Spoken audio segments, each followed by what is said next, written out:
Meus irmãos, a graça e a paz do Senhor. Na aula de hoje a gente vai ser muito breve, dando continuidade ao capítulo 4 do livro de A.W. Pink, A Presciência de Deus. Inicialmente, a gente tratou da observação desse termo que é tão polêmico, né? É um assunto que gera tantas controvérsias, mas a gente também destacou a importância de ser tratado esse assunto dentro da igreja, por ser um assunto que a palavra nos transmite. Nós compreendemos que é um assunto extremamente importante ser tratado. Compreendemos que a má interpretação da presciência de Deus fere alguns pilares que a gente entende que a Escritura nos transmite claramente.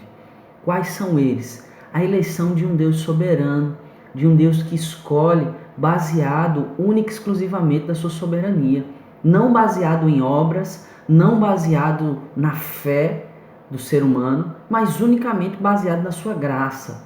Ele elege segundo o beneplácito da sua vontade. Isso a gente pode aprender. E o quão prejudicial é compreender a presciência como pilar central da eleição de Deus. Um Deus que elege baseando a sua eleição na presciência é um Deus que compartilha com o homem os méritos da eleição. E a gente percebeu que isso não é o que a Escritura nos transmite. Outro ponto negativo que a ideia da presciência equivocada nos transmite é a ideia da depravação total, é a ideia da incapacidade, da inabilidade do homem de chegar até Deus sem que este venha até ele. Então, essa incapacidade, essa morte espiritual do homem o torna incapaz de ir até Deus. Então, a única forma é que esse Deus venha e o vivifique através da ação do Espírito Santo. E essa compreensão foi abordada com muita clareza na aula passada. Hoje nós vamos aprender um pouquinho do significado, da etimologia da palavra presciência. E de cara a gente observa aqui no dicionário, a ideia da presciência vem como definição a ideia de conhecer de antemão. Como a gente viu inicialmente, a ideia da presciência é a ideia do conhecer algo do futuro. Mas se a gente for observar a ideia da presciência ao longo das Escrituras, da ideia do conhecer, do conhecimento de Deus, quando a gente analisa essa ideia do conhecimento no Antigo Testamento, a gente tem por definição a raiz, essa palavra da palavra hebraica, do conhecer, a ideia do relacionamento, da intimidade de Deus com o seu povo, do relacionamento, do conhecer na ideia de intimidade, na ideia do relacionar-se. Então, quando a gente observa essa palavra no Antigo Testamento, a gente tem por definição a ideia do Deus, ele se envolveu, Deus, ele conheceu, ele teve intimidade com o povo de Israel. Isso é que a gente observa na ideia do conhecer no Antigo Testamento. Quando a gente vai para essa ideia no Novo Testamento, a gente tem que compreender como é o significado dessa palavra à luz do contexto.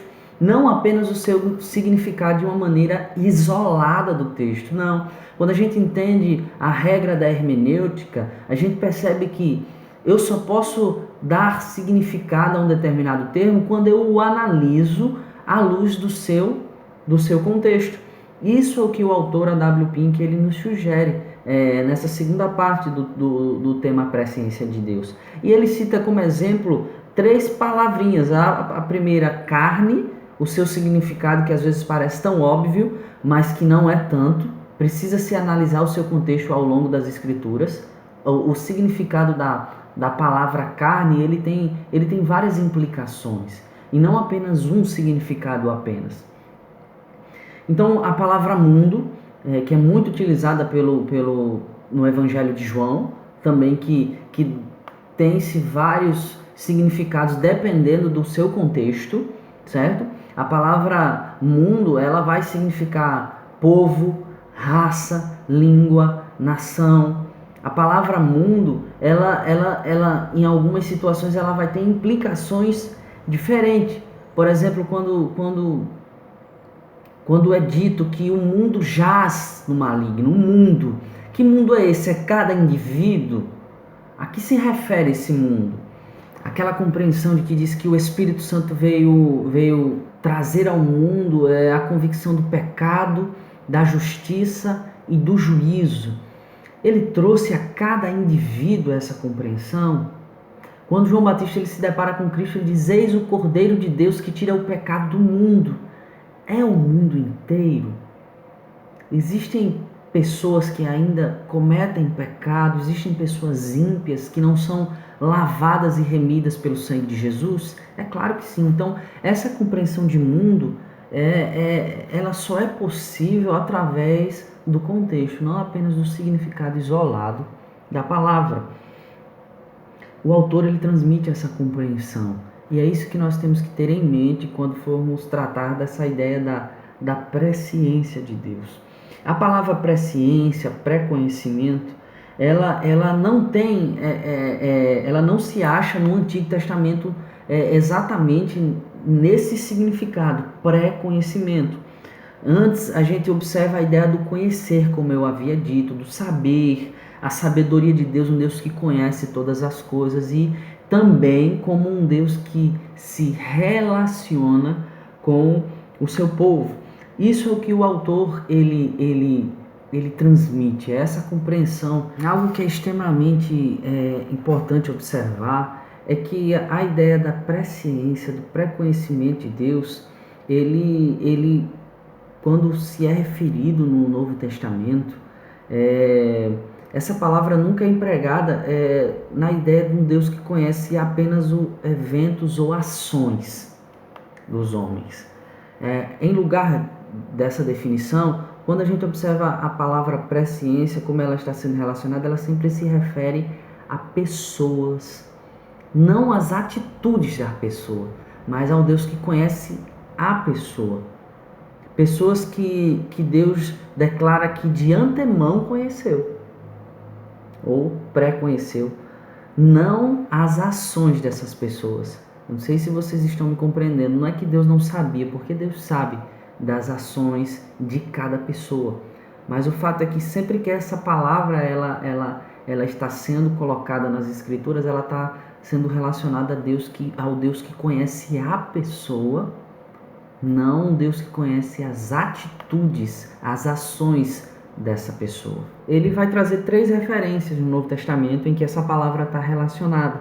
A primeira é Atos 2:23, a segunda é Romanos capítulo 8, versículo 29 e 30, e a terceira e última citação é 1 Pedro, capítulo 1, versículo 2.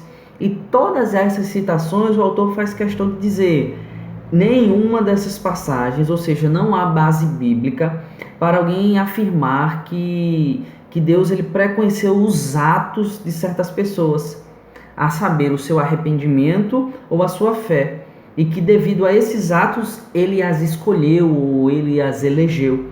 Ele diz que não há base dentro dessas 3 citações, que é onde essa palavra pré-conhecimento, pré-ciência, ela está sendo relacionada. Ele diz que não há base nenhuma. As Escrituras nunca falam do arrependimento e fé como tendo sido previsto ou pré-conhecido por Deus.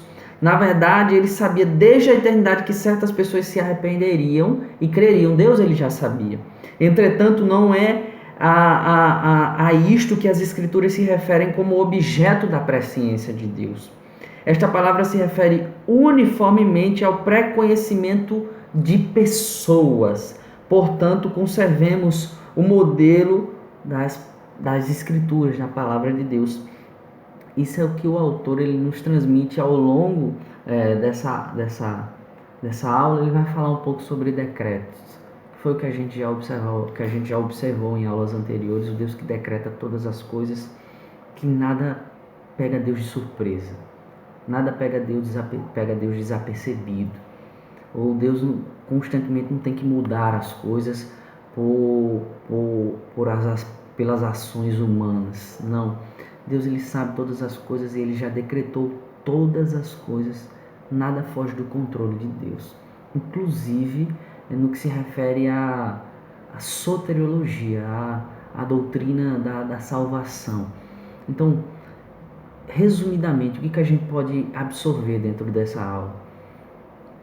é importante compreender que Deus ele é soberano sobre a eleição e sobre qualquer outro assunto. É importante compreender que a presciência ela não é o alicerce principal, o pilar central da eleição, muito pelo contrário, Deus elegeu segundo a sua única vontade, sua boa e benéfica vontade, não em uma obra, em alguns feitos, fé, arrependimento do homem.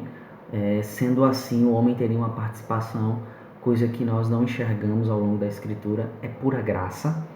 É importante se entender a regra básica da hermenêutica, que é analisar uma palavra à luz do contexto e não apenas o significado isolado de determinada palavra, para que assim a gente tenha uma compreensão de como essa palavra ela vai ter o significado em determinado texto.